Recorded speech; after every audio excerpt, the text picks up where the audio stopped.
Welcome back. This is chapter 17, part 2. Even though you're not being tested on the endocrine system proper, there are a few hormones that you need to know in regards to their relation to the reproductive system. So I did want to go over those now. So there is a hormone made by the hypothalamus called the gonadotropin releasing hormone. Releasing hormones are made by the hypothalamus, okay? Because it is going to act directly on the pituitary gland.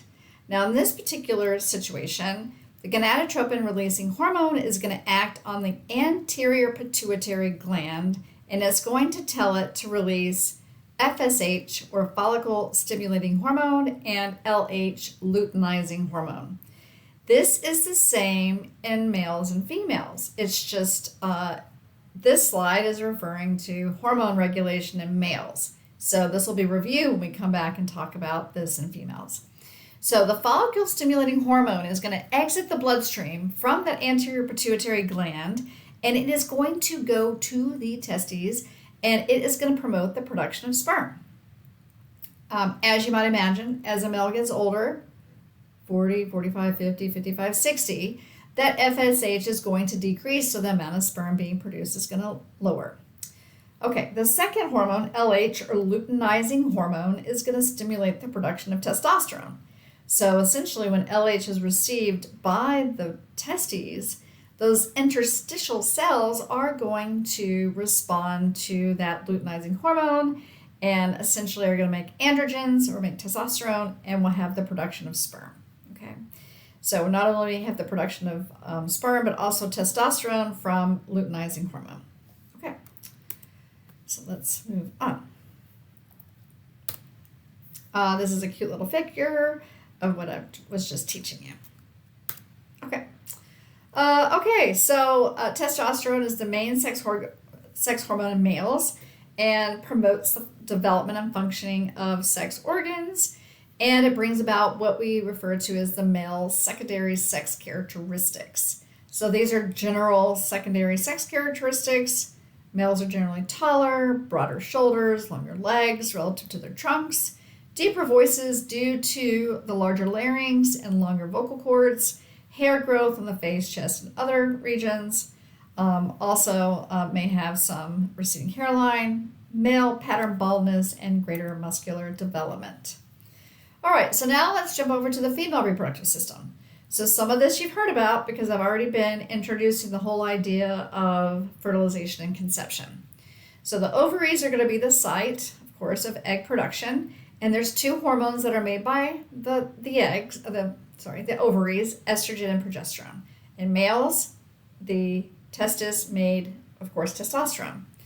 So we're going to talk about the oviduct or the uterine tubes, and so essentially when that egg is ripe, it is going to be released from the ovary, and it has to travel through a very small open space to these things called fimbria. These almost cilia-like structures that are beckoning the egg to come into the oviduct or the uterine tube.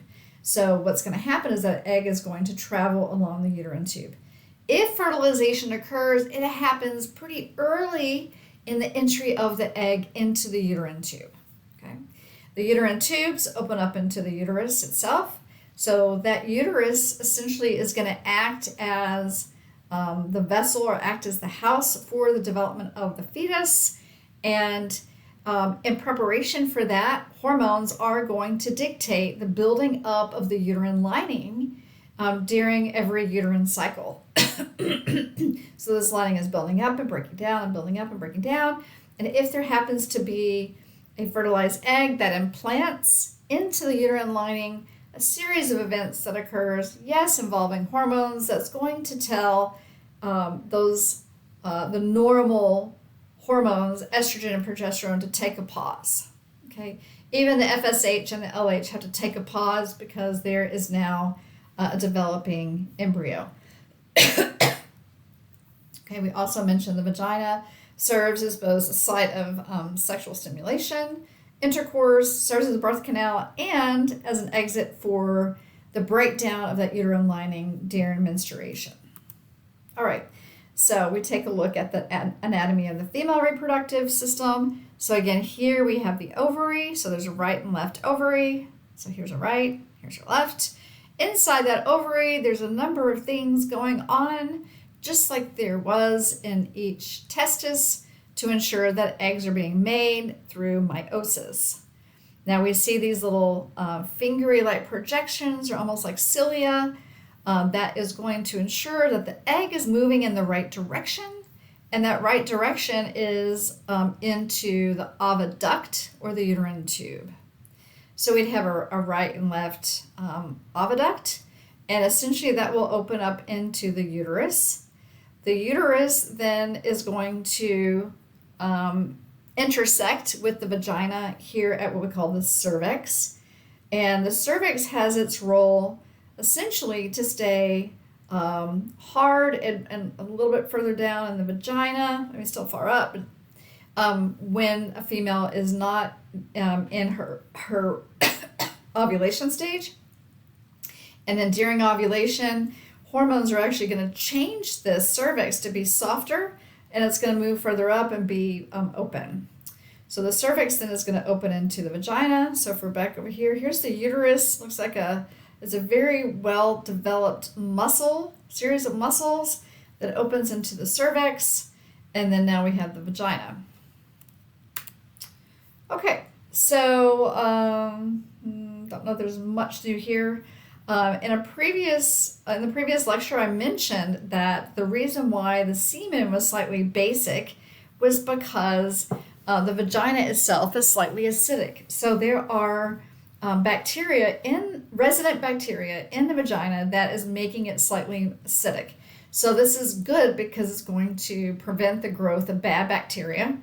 And what can happen, though, is that semen itself can change the pH of the vagina, and if it's increasing the pH to be more neutral, then the female can become more susceptible to vaginal infections. Okay, let's see if you remember this. Do you remember I told you that female babies are born with all of their eggs, right? So they're not quite eggs yet, but I said eggs. They're what we call follicles. So they're like baby eggs. And they haven't even finished meiosis. They're stuck in meiosis 1, and they will only go through meiosis 2 if, in fact, the egg is fertilized. Okay? So these follicles are hanging around waiting for the female to go through essentially puberty. And then they will mature, but they will not be completely mature until unless an egg is fertilized. So let's take a look. The follicle is going to mature during the ovarian cycle, and it's going to go from the primary to secondary to the Graafian follicle. All right, so let's take a look. So I want to start down here in figure B, the ovarian cycle, figure 17.8b. So we have these primary oocytes, which in the female fetus literally started going through meiosis 1, okay?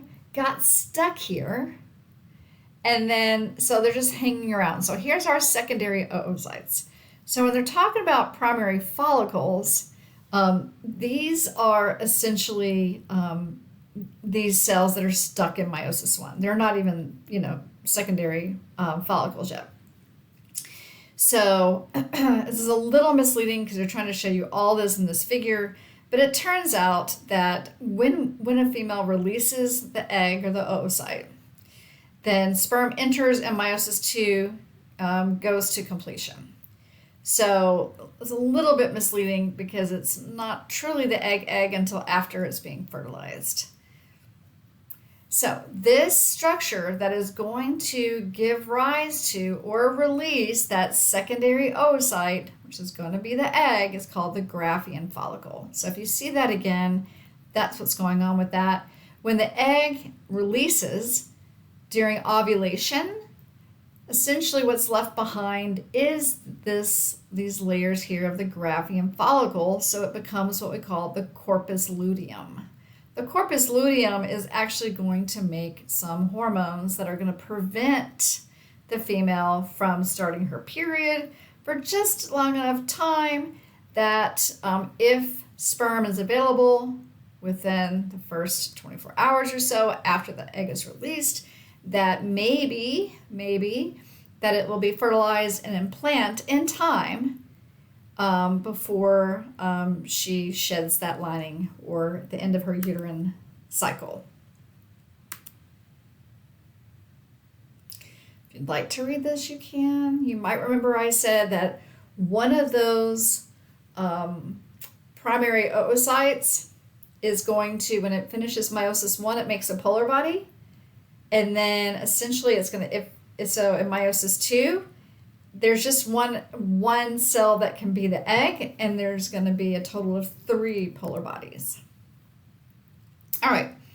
So some steps to oogenesis, or the making of the eggs. So we talked about ovulation. This is essentially when that secondary oocyte is going to be, or what's going to be the secondary oocyte is released from the Graafian follicle.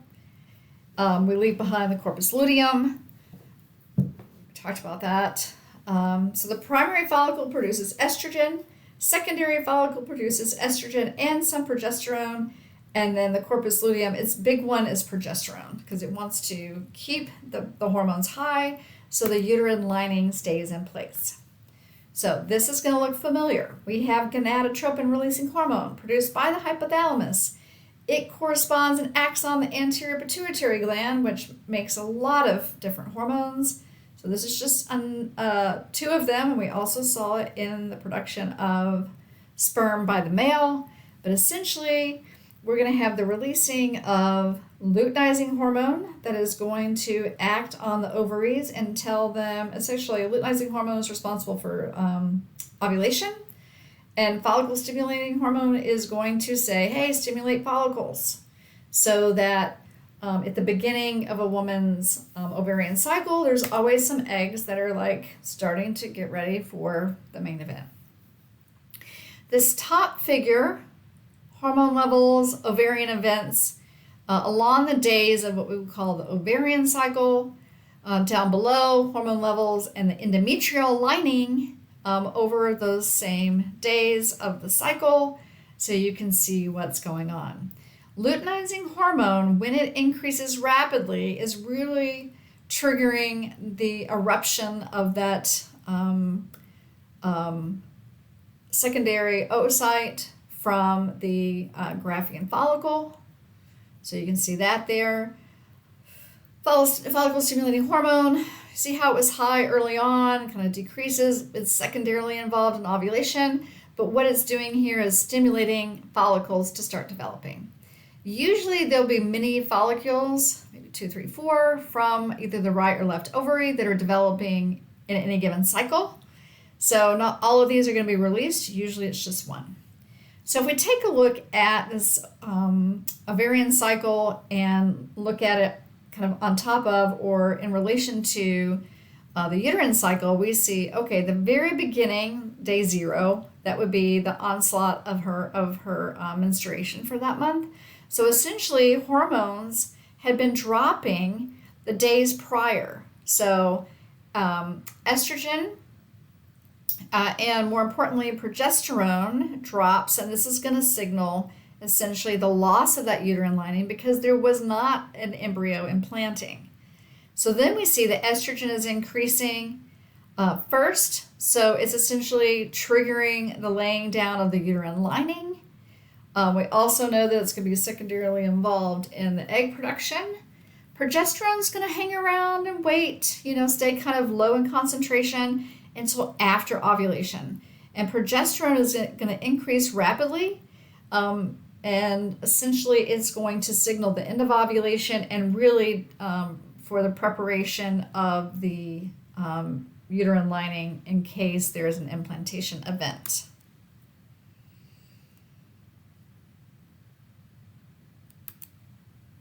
Just some slides if you want to read them. Okay.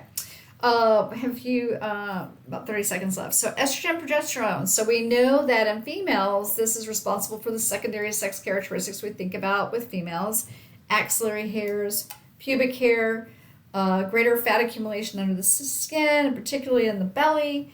And they're also going to be involved in prolactin, which is involved in milk production, and oxytocin, which involved in milk letdown.